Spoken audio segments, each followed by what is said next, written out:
while the world spins faster, demands more, and hurls chaos in every direction.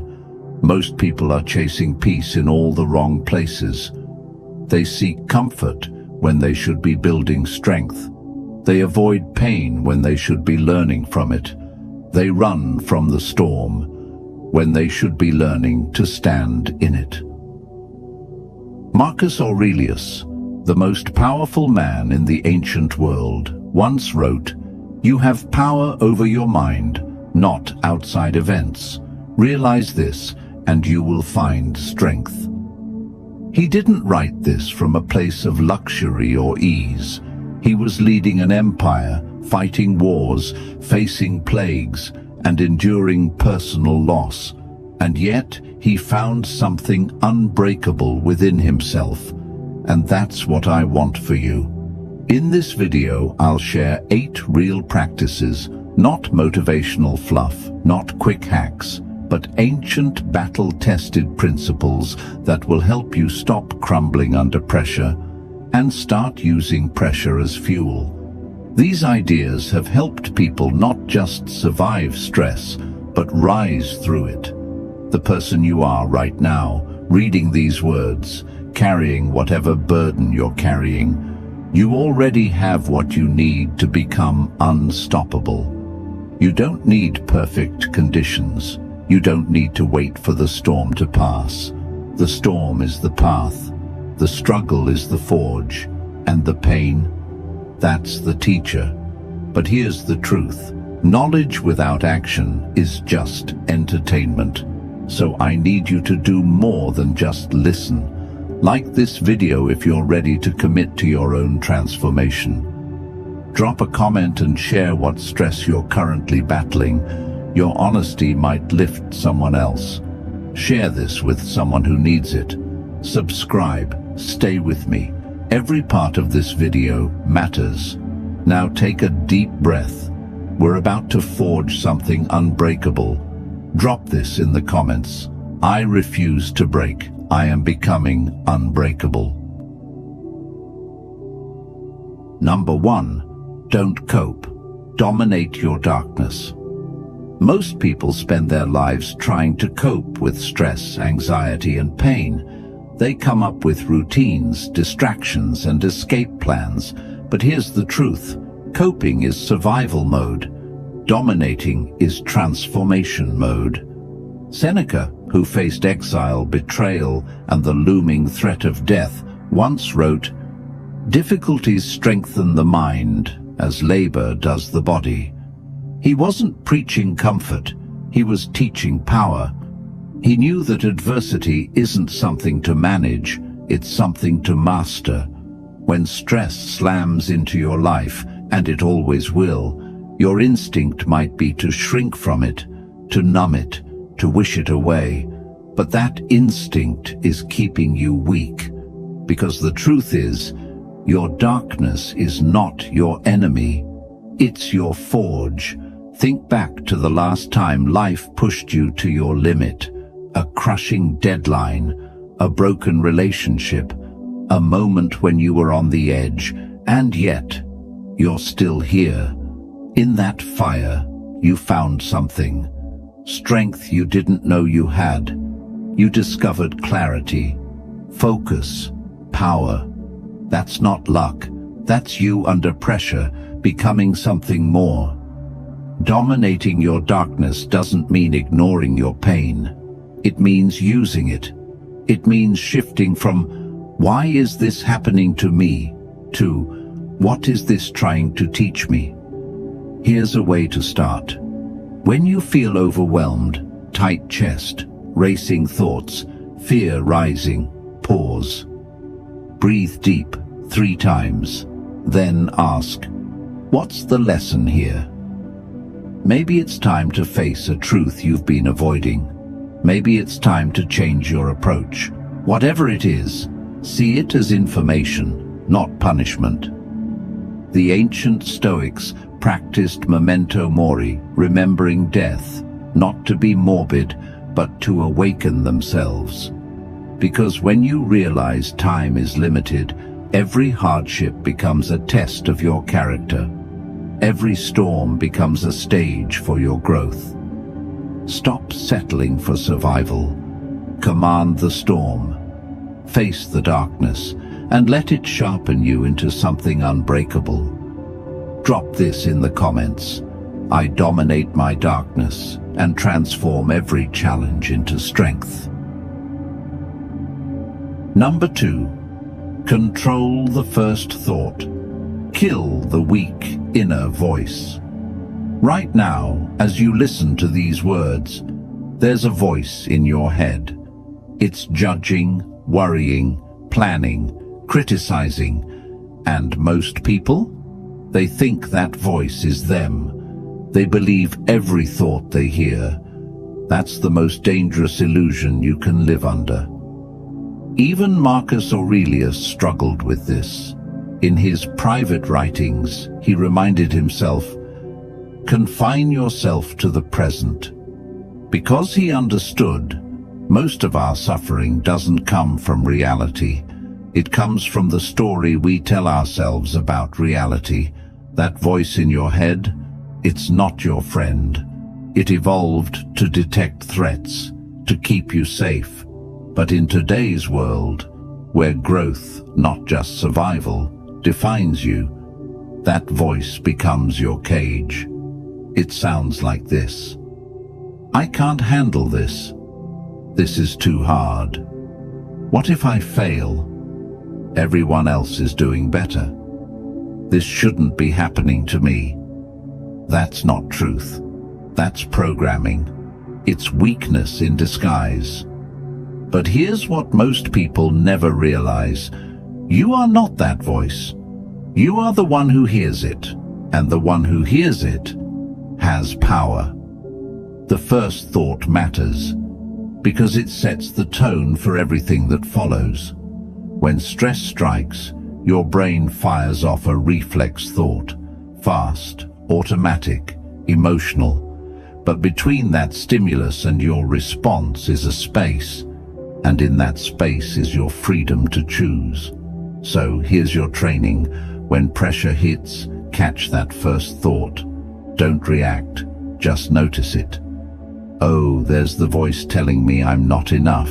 Then pause and choose a better thought. Not fake positivity, not lies, but something useful, something true, something strong. I'm learning to handle this. This is making me stronger. What if I rise instead of fall? What if this is my turning point? The Stoics practice this constantly. Today, we call it cognitive reframing. They called it mastering the mind, because how you interpret something is what it becomes. This isn't about denying pain. It's about refusing to let pain dictate your story. It's about becoming the editor of your thoughts, not the prisoner of them. That inner voice has run unchecked for years. It's time to fire it and replace it with someone stronger. You. Drop this in the comments. I control my thoughts and choose strength. Number 3. Use isolation as a weapon, not a prison. When life overwhelms you, your first instinct might be to reach out, vent, seek reassurance, hear someone say it will be okay. Connection is human and necessary, but needing others to manage your emotions, that's dangerous.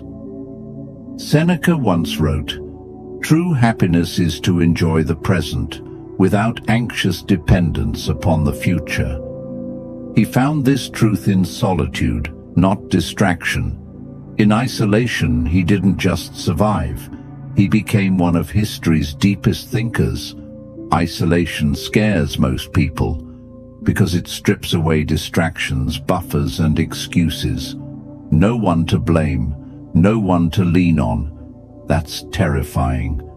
But here's what many miss.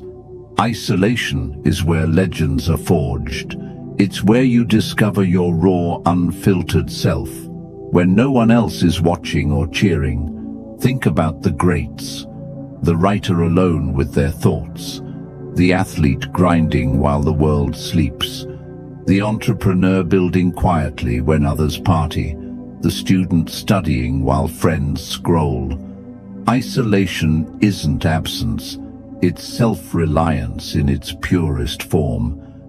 But here's the difference between a prison and a weapon: intention. Isolation forced on you becomes a prison. Lonely, bitter, suffocating. Isolation you choose becomes a weapon. Powerful, clear, strengthening. Start small. Take 1 hour a day of voluntary isolation. No phone, no music, no distractions. Just you and your thoughts. At first, you'll want to run. Your mind will scream for escape. But that discomfort, it's the fire forging the unbreakable. On the other side waits a person who doesn't need validation, who doesn't need constant noise to feel alive, who stands tall alone because they've learned to love their own company. Use solitude to audit your life. What's working, what's not?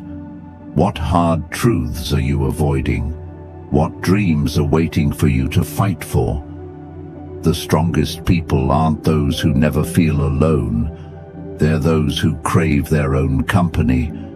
They've made solitude a sanctuary, a source of strength.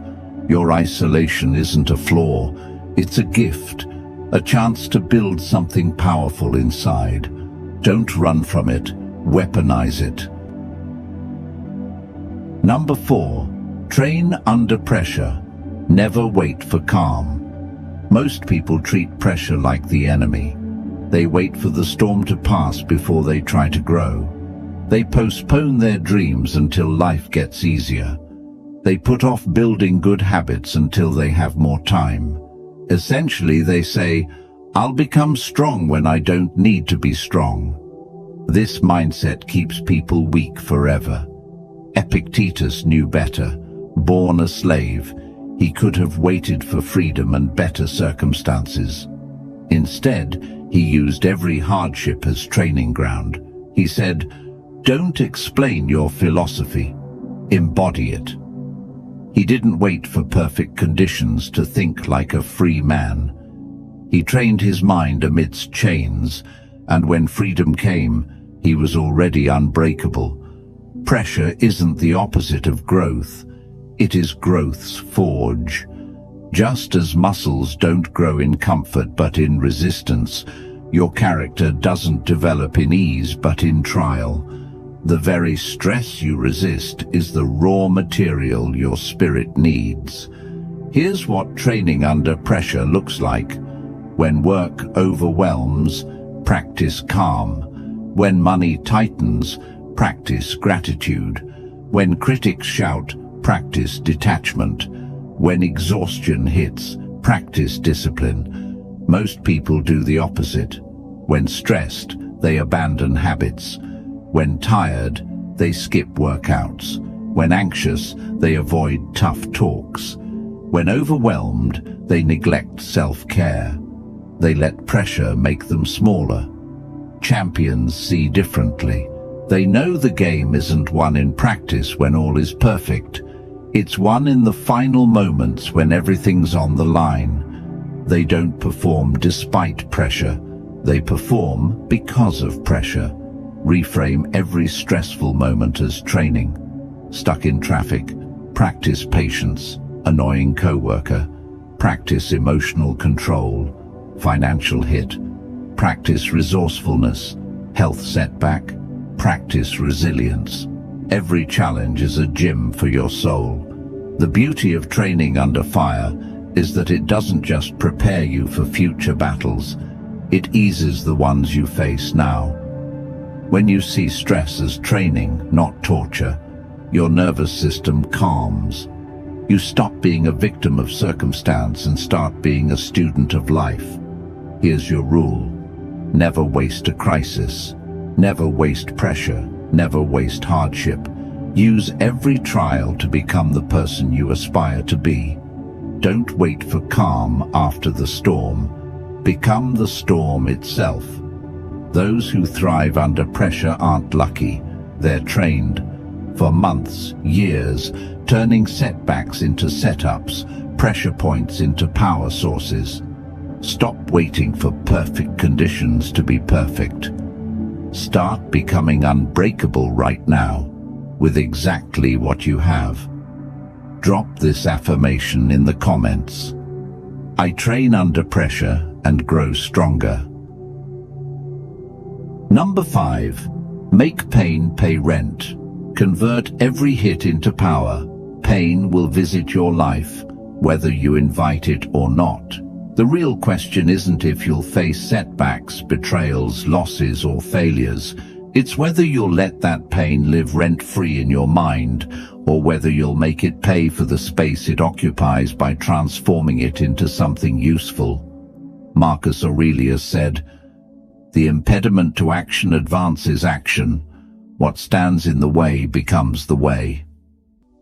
He didn't just endure his pain, he alchemized it into wisdom that still guides us 2,000 years later.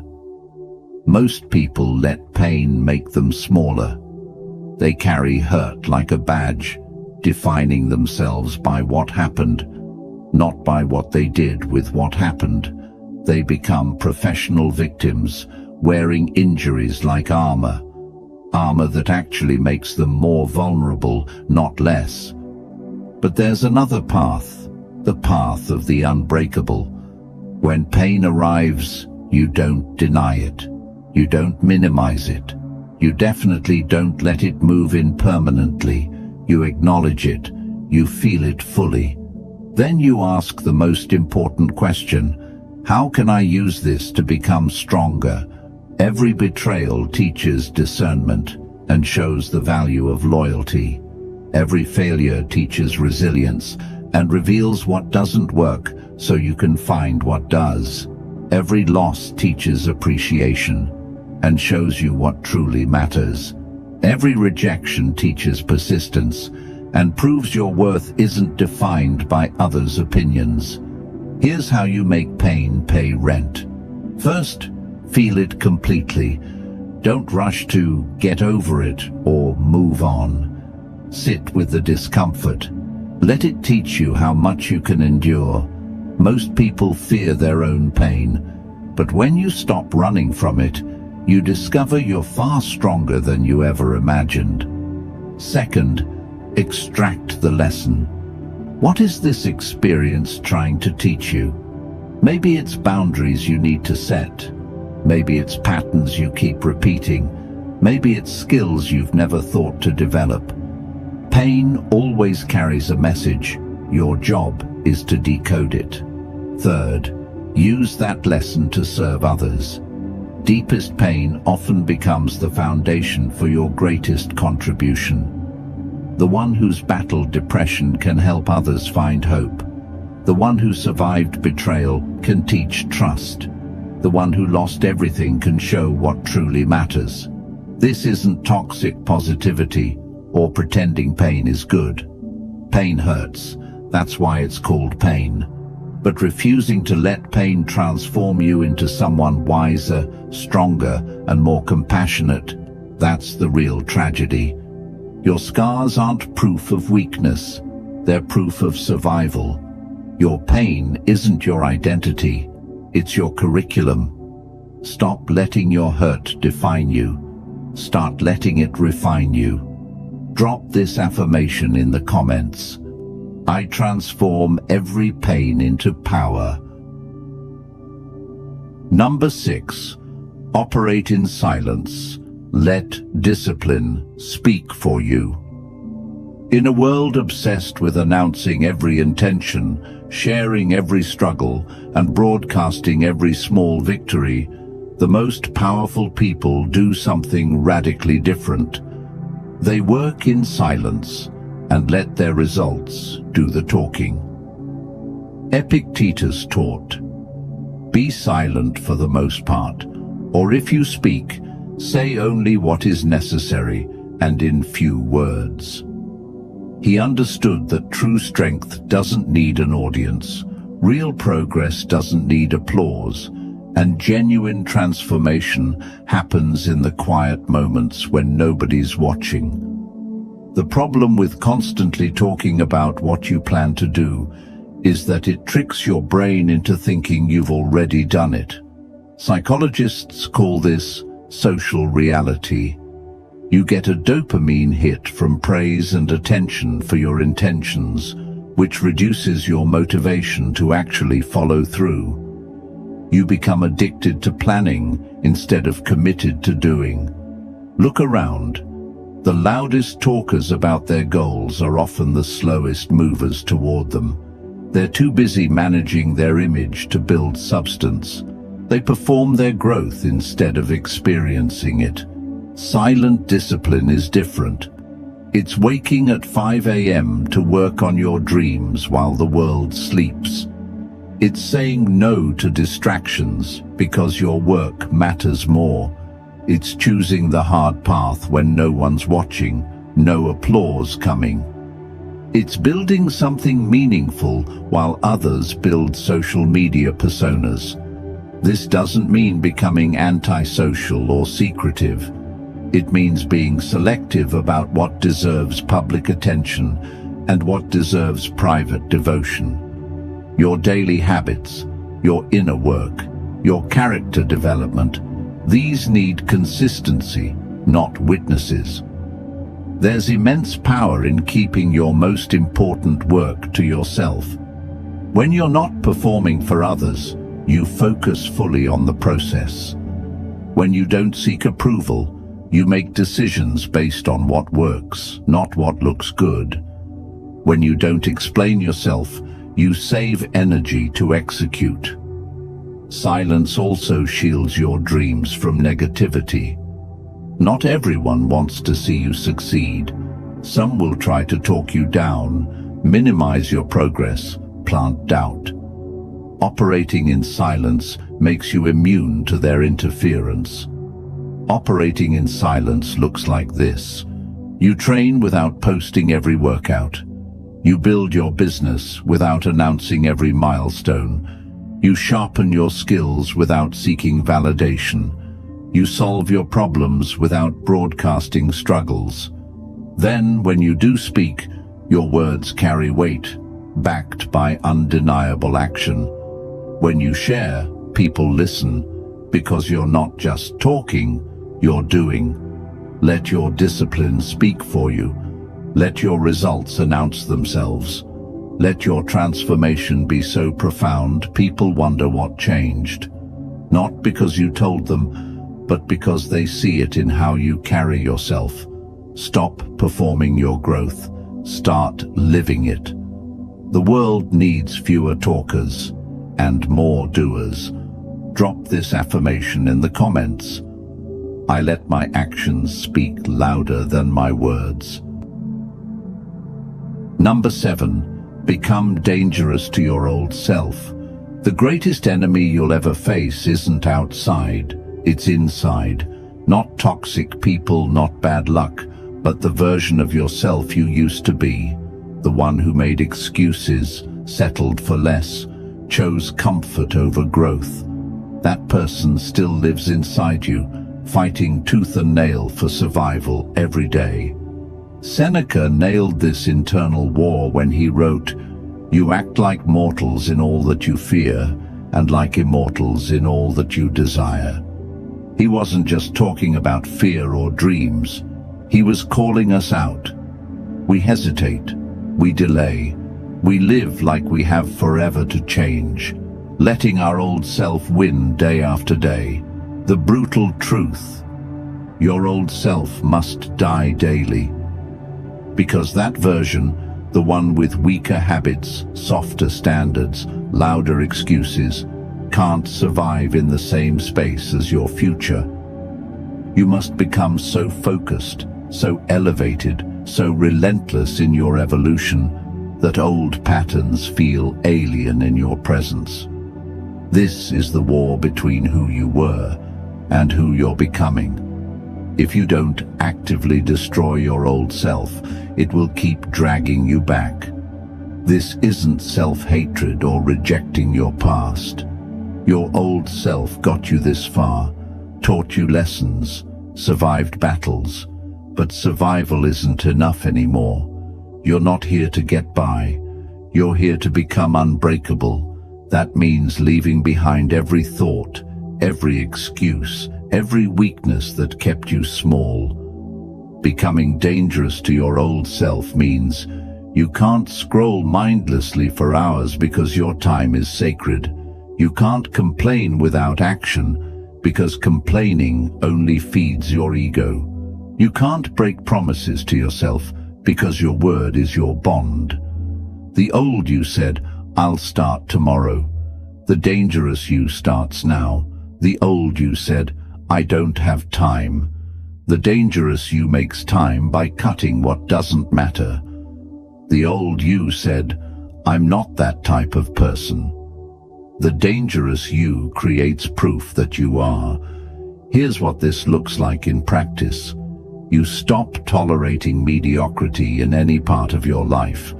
If your health is average, you obsess over making it excellent. If your relationships are shallow, you deepen or end them. If your work feels meaningless, you find meaning or find new work. You measure yourself by action, not intention. The old you got credit for wanting change. The dangerous you earns credit for actually changing. You become your toughest critic and your biggest fan, critical enough to spot flaws, confident enough to fix them. You stop explaining yourself to people stuck in your old version. When old friends ask why you don't party like before, you don't justify, you show results. When family doubts your new standards, you don't argue, you demonstrate. Some people cling to the old you because it comforts their stagnation. The most dangerous thing about becoming dangerous to your old self, it's permanent. Once you upgrade your standards and raise your expectations, going back to who you were feels physically uncomfortable. This is cognitive dissonance. You can't keep old beliefs while acting new. Either your actions stop or your beliefs change. The dangerous you ensure the beliefs change. People will notice. Some will say you've changed, you're different, you're not the same. They're right. That's exactly the point. The old you couldn't handle what you're building. The new you can handle anything. Stop trying to improve the old you.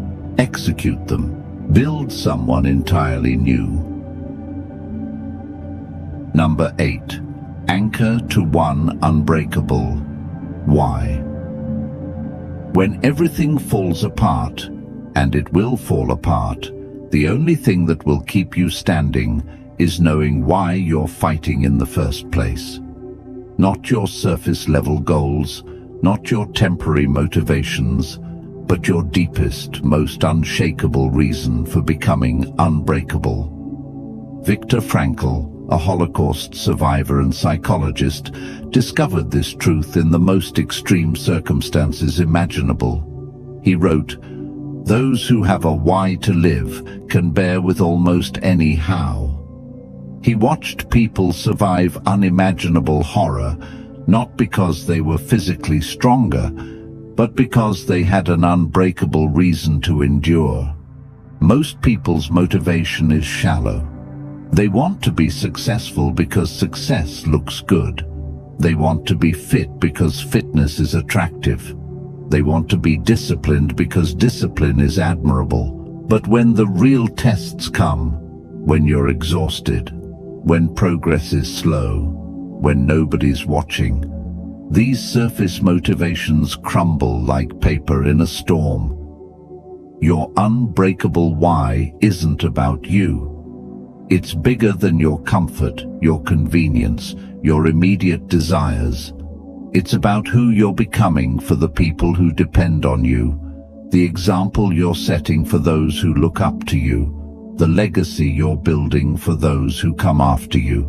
Maybe your why is your children, not just providing for them financially, but modeling what it looks like to never give up, to keep growing, to handle stress with grace.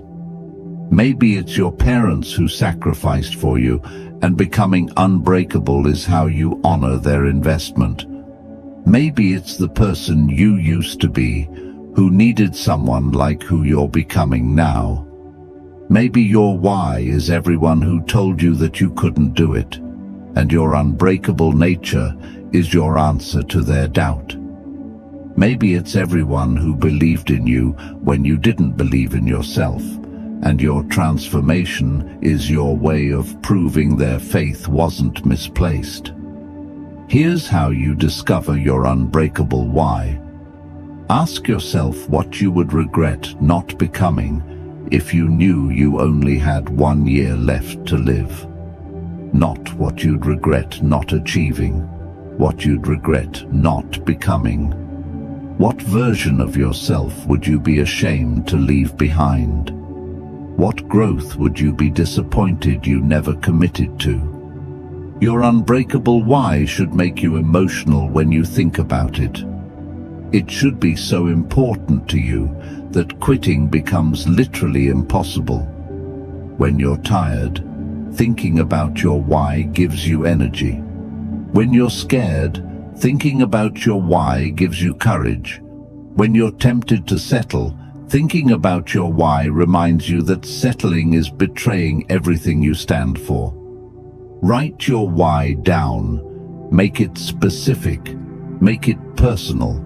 Make it so powerful that even reading it months from now will bring tears to your eyes and fire to your heart.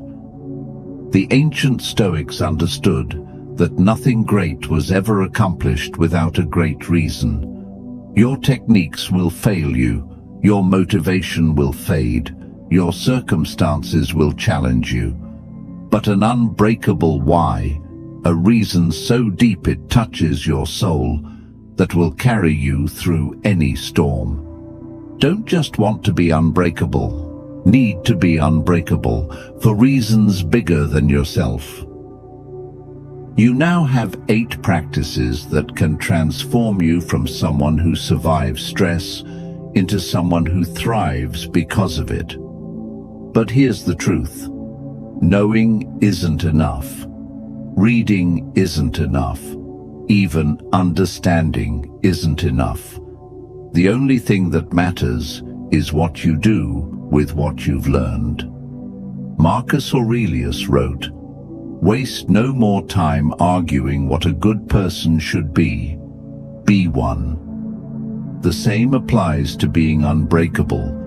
Stop thinking about it and start becoming it. Your transformation doesn't begin tomorrow. It doesn't begin when conditions are perfect. It begins right now, with whatever stress you're currently facing. That challenge isn't happening to you. It's happening for you. It's your training ground, your classroom, your opportunity to prove what you're made of. The person who started watching this video and the person finishing it can be different people, but only if you choose to make them different. Start with one practice, master it, then add another. Build your unbreakable nature one choice at a time, one challenge at a time, one victory at a time. Like this video if these practices resonated with you. Share it with someone who needs to hear this. Subscribe to this channel because your journey to becoming unbreakable is just beginning. The world needs more people who don't break under pressure, people like you. Now, go prove what you're made of. Drop this final affirmation in the comments. I am unbreakable, and my journey to strength starts now.